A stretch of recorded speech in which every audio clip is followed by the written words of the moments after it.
84 માં આખા દેશમાં 2 સીટો આવેલી ત્યારે ભારતીય જનતા પાર્ટીની મહેસાણા 1 સીટ આવેલી હતી અને ડોક્ટર A.K. પટેલ સાહેબને આપણે વિજયી બનાવ્યા હતા અને સમયાંતરે વિકાસની વણથંભી વિકાસ યાત્રા વખતો વખતના મુખ્યમંત્રી શ્રીમાન હાલના આપણા માન્ય મુખ્યમંત્રી શ્રી ભૂપેન્દ્રભાઈ પટેલ સાહેબના નેતૃત્વમાં ગુજરાતનો સર્વાંગી વિકાસ થઈ રહ્યો હોય ત્યારે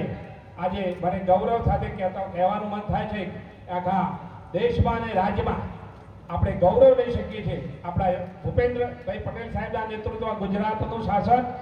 અને આપણા દેશનું શાસન માન્ય વડાપ્રધાન શ્રી નરેન્દ્રભાઈ મોદી સાહેબના નેતૃત્વમાં દેશમાં ગૌરવભર્યું શાસન ચાલતું હોય ત્યારે આ મહેસાણા જિલ્લો ગૌરવ લે છે કારણ કે મહેસાણા જિલ્લામાં બંને મહાનુભાવો માન્ય વડાપ્રધાન શ્રી નરેન્દ્રભાઈ મોદી સાહેબ અને લોકસભા વિસ્તારના માણસાના માન્ય અમિતભાઈ શાહ સાહેબ આપણા મત વિસ્તારના બંને મહાનુભાવો હોય ત્યારે એને રાજકીય લેબોરેટરી કહેવામાં આવે છે અને એથી આગળ વિશેષ કહેવાનું મન થાય છે કે આજે મહેસાણાએ પણ સાબિત કરી બતાવ્યું છે કે આખા રાજ્યમાં સૌથી વધારે 83 જેટલી સીટો બિનહરીફ કરી છે એક રાજકીય લેબોરેટરીનો પદ જાળવી રાખ્યું છે સૌને અભિનંદન આપું છું કારણ કે મહેસાણાને લેબોરેટરી કહેવામાં આવે છે લેબોરેટરી જે કહે છે એનું પદ પણ આપ સૌએ જાળવી રાખ્યું છે સૌને અભિનંદન આપું છું અને વિકાસની વાત તો કહીએ કે આપણું પેલું સૂત્ર છે ને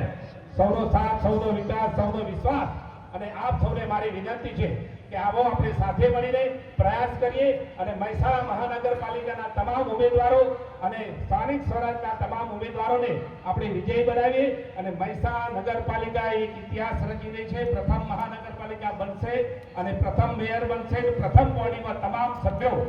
આજે આ મહેસાણાનું મહાનગરનું શાસન કરશે ત્યારે આપણા ગુજરાત પ્રદેશના ભારતીય જનતા પાર્ટીના અધ્યક્ષ આપણે જગદીશભાઈ વિશ્વકર્મા સાહેબે કહેલું છે કે એવા મહેસાણાની એવી બોડી બનવી જોઈએ કે આવનારા 100 વર્ષ સુધી એમાંથી આવનારી પેઢીને પણ માર્ગદર્શન મળે એ દિશામાં ધ્યાન રાખીને આયોજન કરવાની એ દિશામાં ધ્યાન રાખીને ટિકિટો ફાળવી છે મને વિશ્વાસ છે કે મહેસાણાની જનતા આવનારા સમયમાં વિજયી બનાવીને એક ઇતિહાસ રચશે અને આવનારા દિવસોમાં આપણું મનોહર મહેસાણા ગૌરવભર્યું મહેસાણા અને વિકસિત મહેસાણા બનશે એમાં મારી કોઈ શંકાની સાથ નથી તો આપ સૌને મારી વિનંતી છે કે આવો આપણે સાથે મળીને સૌ ભારતીય જનતા પાર્ટીના ઉમેદવારોને વિજય બનાવી હતો ભારત માતા કી જય।